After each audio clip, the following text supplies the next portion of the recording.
Hey guys, LevelCap here. Today is Monday, which means it's time for an episode of Loadout, the series where you guys get to pick a gun and customization for me to run with for each episode. The way you do this is you leave a comment down below letting me know the gun and accessories you'd like me to run with, and I will look through and pick one of the top rated comments for the next episode of Loadout. Today's top comment comes from Cryptic Wizard. He says, G3 Cold War style G3A3 iron sights, bipod, heavy barrel, M1911, oldest pistol in game, medkick, patty cake, squad ammo, play as NATO soldier during the early stages of the Cold War. The G3 is one of the best rifles in the game with its incredible damage figures. Happy Christmas. Well, first of all, thanks for the holiday wishes, and you are correct. The G3A3 does have awesome damage figures with a maximum damage of 34 and a minimum damage of 22.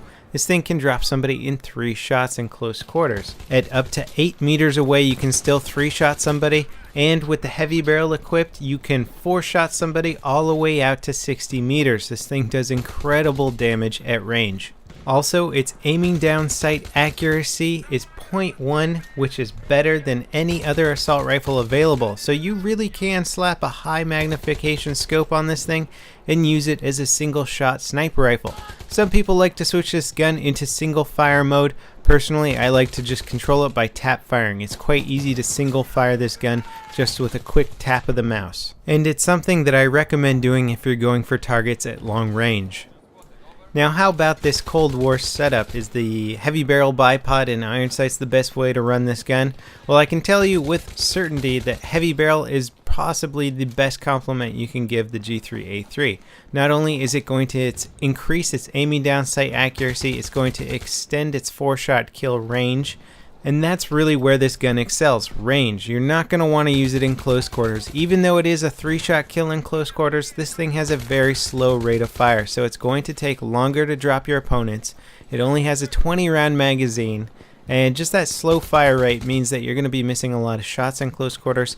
If you get really close and you're sort of in a spray and pray situation, this gun is just absolutely terrible.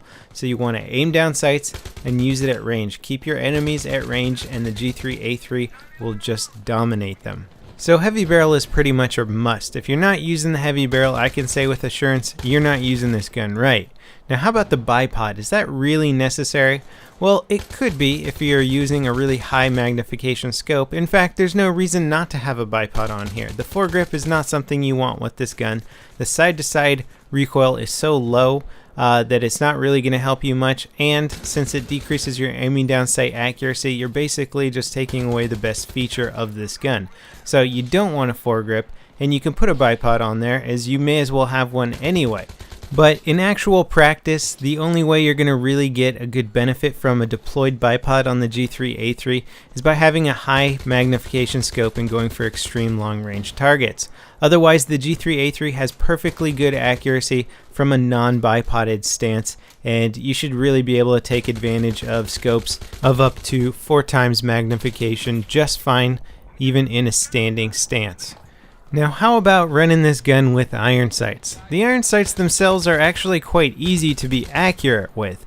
The problem with the iron sights, though, like most guns out there, and my big gripe with using iron sights in general, is that your gun obstructs a huge portion of the screen when you're using them. If you use a red dot sight or a cobra sight on here, you get rid of that big metal around your sights. It becomes much easier to track moving targets. The iron sight on this is perfectly fine for hitting a stationary target. As soon as you get into medium range and you got a target running perpendicular to you, or maybe you're tracking one target and you see another target in your peripheral, it's going to be much easier to transition from one target to another if you're using something like a red dot sight. The iron sights are going to make those quick transitions incredibly difficult, and I found myself on multiple occasions fumbling between targets while maintaining my aiming down sight stance.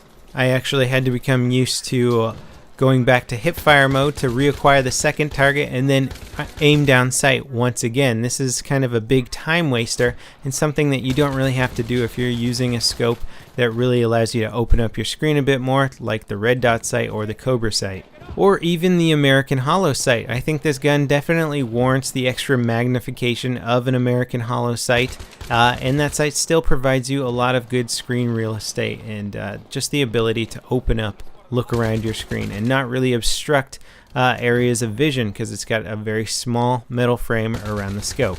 Now, I tested out this loadout mostly on some of the Armored Kill Team Deathmatch maps and a lot of the Aftermath Team Deathmatch maps, because these maps all have really good long-range engagement scenarios. I would not want to use this setup on, say, No Char Canals or close quarter maps. Just having this long range at all corners just really allowed me to have a huge advantage over other players. And the G3A3 really is a gun that I can say hands down bests a lot of the top performing assault rifles when you use it at range. Sure, the 20 round magazine is not the best for getting multi-kills, but it's definitely capable of downing 2 opponents with relative ease as long as you're making your shots count. I found a really common thing that would happen with this assault rifle at medium ranges is that I would aim for center mass, get 2 shots into the body and 1 at the head. You end up getting a quick 3-shot kill at distance. And people just drop at this rate that you just aren't expecting if you're used to playing with normal assault rifles. It's quite powerful and it's quite a lot of fun to play. Now, as for using the M1911 as a sidearm, I think it's a great choice. I don't know if it's the best for this gun, but the M1911 hands down is one of the more fun to use pistols out there and possibly one of the better pistols out there. It has a nice 9-round magazine and it does 34 maximum damage, which means in close quarters you're going to drop somebody in 3 shots, 2 if one of those is a headshot. Now, upgrading it to a suppressed M1911 or an M1911 with a tac light would probably be a little bit better rather than using stock, but for the sake of making this kit look kind of barren, the stock M1911 was fine, and I did manage to get several kills with it in tight situations in close quarters. However, when I pair assault rifles with a pistol or a primary weapon with a pistol, I usually like to pick a pistol that complements the primary. So if your primary weapon is extremely good at long range, such as the G3A3, then I like to pick a pistol that's extremely good at close quarters, like the M1911. If you have something that's as a primary that's very good for close quarters, like a shotgun or maybe the FAMAS with a laser sight on it, then I like to pick a sidearm that's extremely good for long range, like the Magnum or any of the basic 9mm pistols like the M9. So M1911 in the Cold War loadout is definitely usable, but not ideal. Now sadly, the G3A3 has a pretty slow bullet velocity at 500 meters per second. This is the slowest bullet velocity of any of the assault rifles.